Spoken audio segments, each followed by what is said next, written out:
Penduduk Kota Ambon bertambah 3.637 jiwa di 2025. Kota Ambon mencatat pertumbuhan jumlah penduduk pada tahun 2025.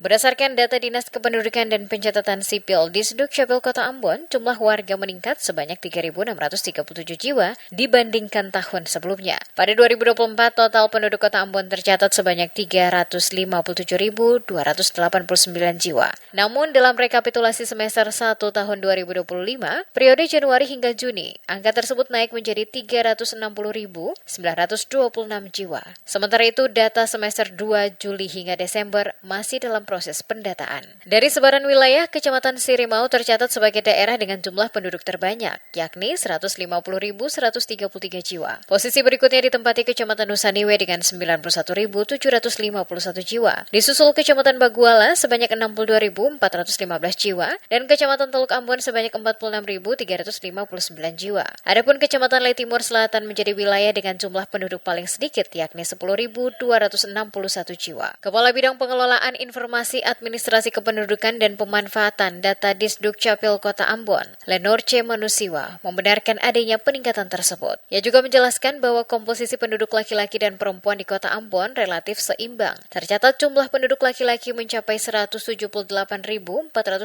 jiwa, sementara perempuan sebanyak 182.482 jiwa. Peningkatan ini mencerminkan dinamika pertumbuhan penduduk di Kota Ambon yang terus bergerak seiring dengan perkembangan wilayah dan aktivitas sosial ekonomi masyarakat. Disinggung soal animo masyarakat Kota Ambon dalam pengurusan data kependudukan, kata Manusiwa, masih rendah, di mana masyarakat akan melakukan kepengurusan jika diperlukan. Walaupun pihaknya telah berupaya dengan melakukan jemput bola ke desa kelurahan, guna memudahkan masyarakat dalam kepengurusan data kependudukan.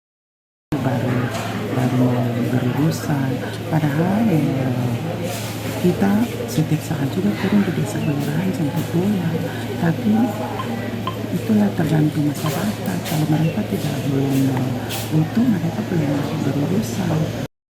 Pihak Disdukcapil akan terus berupaya memaksimalkan pelayanan guna memastikan setiap warga Kota Ambon memiliki data kependudukan bagi yang telah memenuhi syarat, mengingat saat ini segala kegiatan telah wajib memiliki data kependudukan yang lengkap dan saling terkoneksi, terutama EKTP dan KK serta akte.